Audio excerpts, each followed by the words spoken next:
Are you ready to grow as a parent?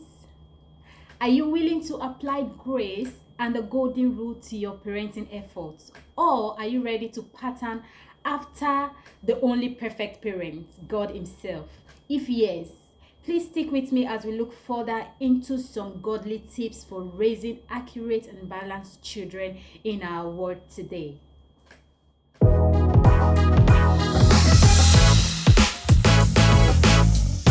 My name is Temitope, aka Crossing Mama.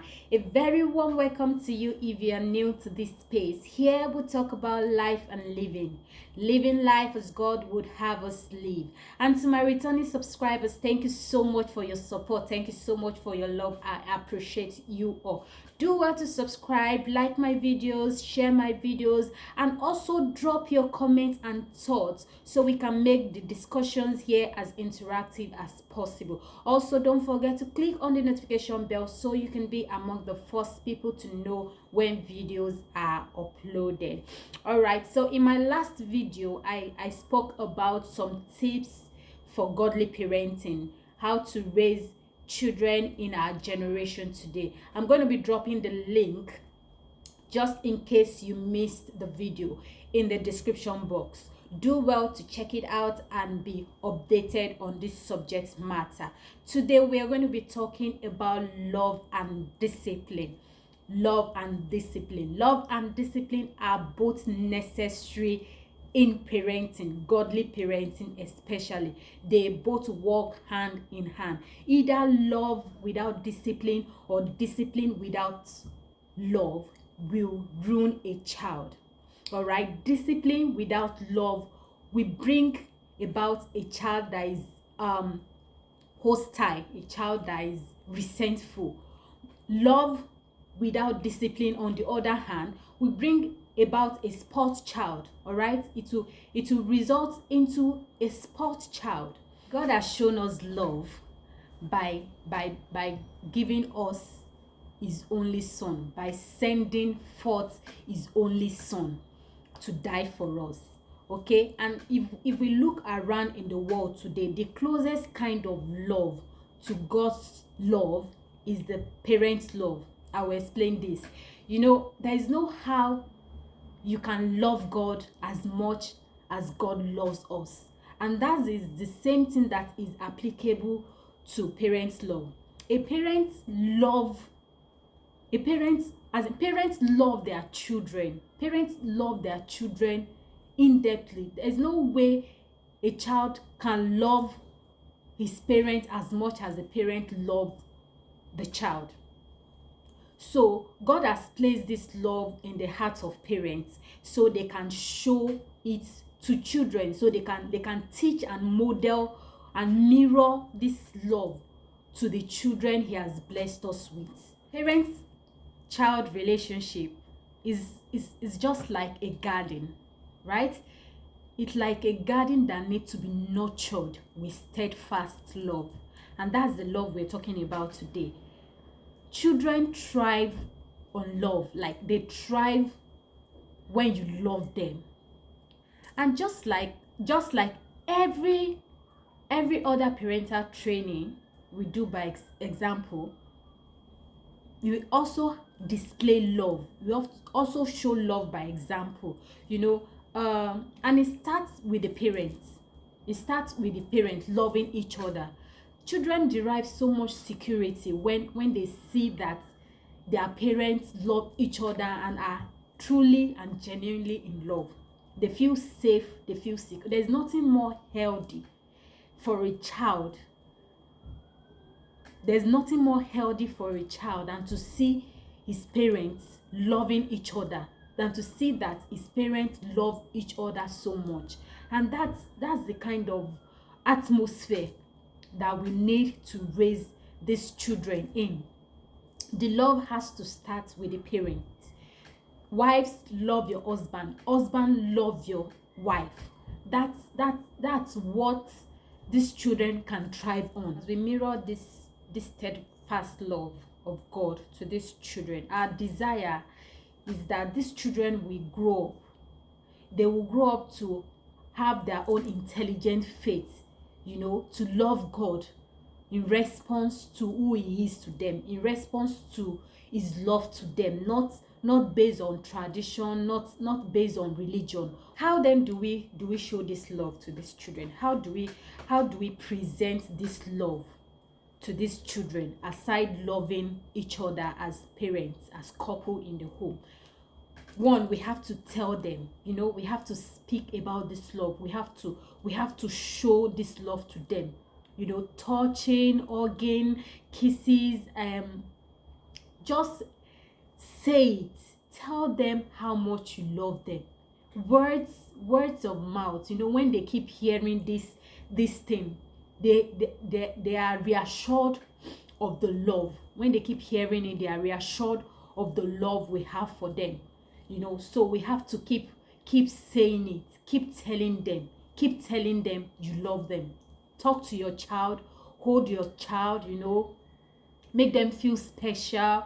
Secondly, for a child, time equal love. Time equal love. Like, the literal meaning of love for them, for a child, is time. Quality time. Spend time with your child. Spend time with your child. I know it's very difficult in this our world, this our present world. Busy, you go to work, before you get back and all that, you are tired. All you just want to do is shower and hit the bed, and that's how. But we have to deliberately ask God for grace, ask God for help to plan yourself, because this quality time in the life of a child is really important. You have to communicate. You have to communicate with your child. Be interested in what they are interested in. Engage with them. It has to start from this early age. Engage them. Give them listening here. Let them be free and be able to talk to you, and you should be able to listen. The earlier the better. Once it's begin in this early age, by the time they grow up, it's easy for them to speak to you about anything, and it's safer for them as well. So we have to give them quality time, and you have to communicate. Communication is key in every relationship. You have to speak to them, and you have to tell them the truth. Whatever situation that might present itself, you have to be sincere to your child. Truth sometimes can be bitter or can be hurtful. You have to tell them the truth.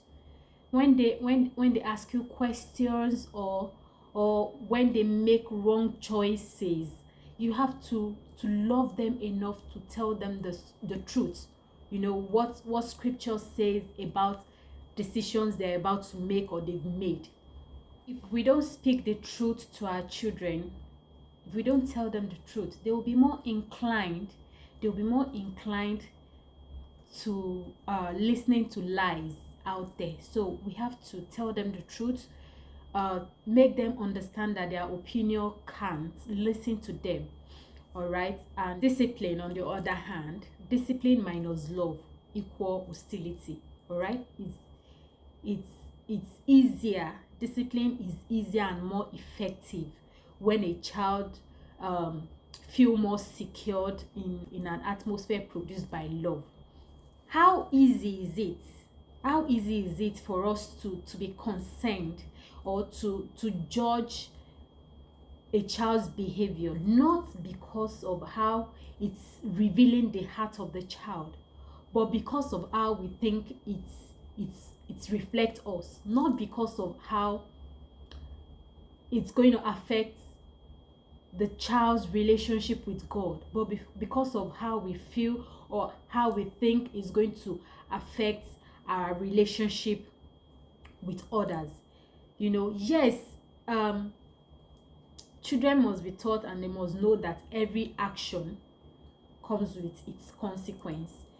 But a godly parent would know that it is important to understand the action or the behavior of a child, and to know what exactly the child is portraying.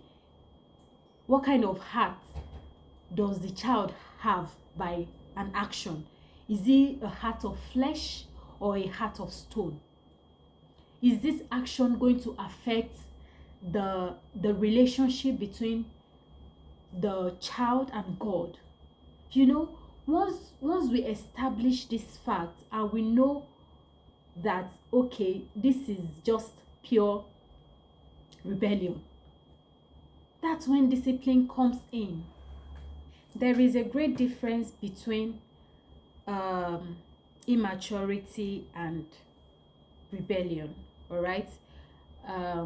Even though both produce the same act. So a godly parent need to know this matter. Is it a childish act, or is it just being disobedient? So once that is established, the right punishment should be used to discipline the child. And in the process of doing that, it is also important to explain to the child while the child is being punished, right? And also reaffirm your love for the child, so the child can know that you still love him anyways. You still love him.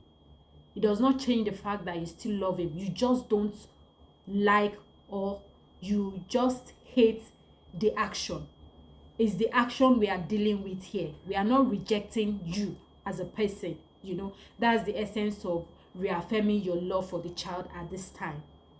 So a parent who loves his child would discipline and would train his child with firmness.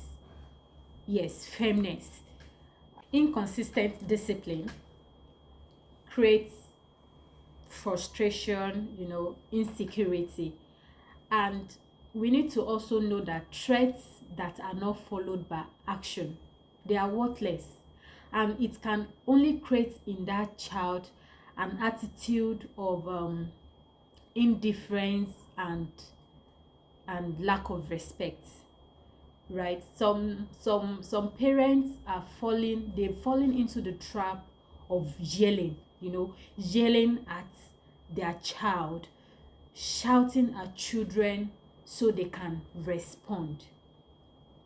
Like someone will say, when you shout at your child in order for them to obey, you are just like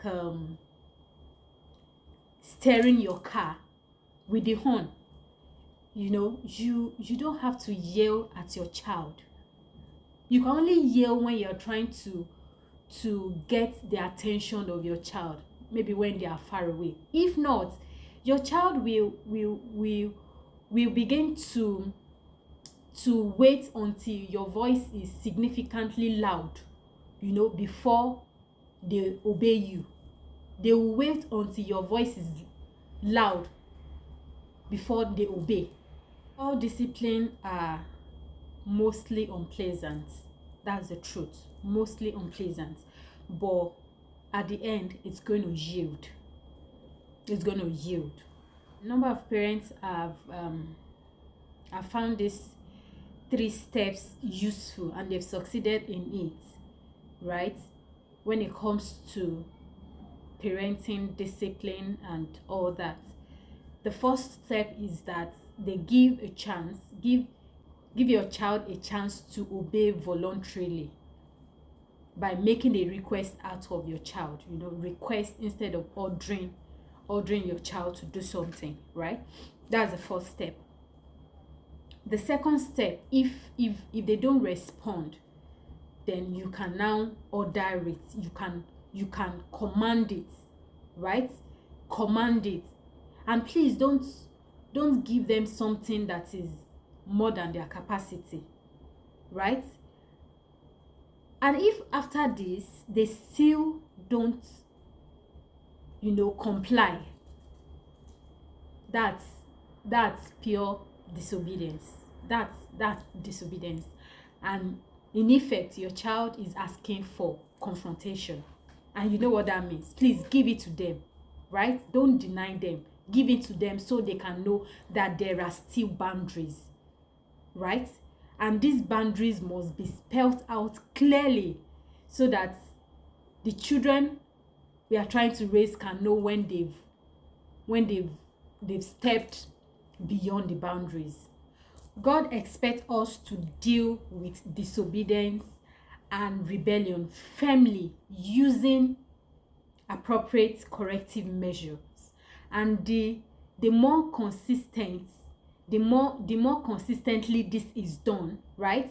The more a child gets to respect his parents' authority.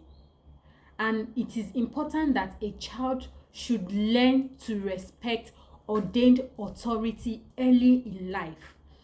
If it is left till later, it's going to be at a greater cost and pain. So this lesson has to be early so we don't regret it in life. So for emphasis, firm rules must be consistently supported by firm discipline. However, these measures can be counterproductive when it is done harshly or is not done in the context of love. I pray God will help us all. God will help us all to deliver well on this assignment. It will give us the wisdom that we need to raise up these children to become who He wants them to be. My name is Temitope, aka Crossy Mama, and I am just sharing my thoughts. God bless you. See you next time.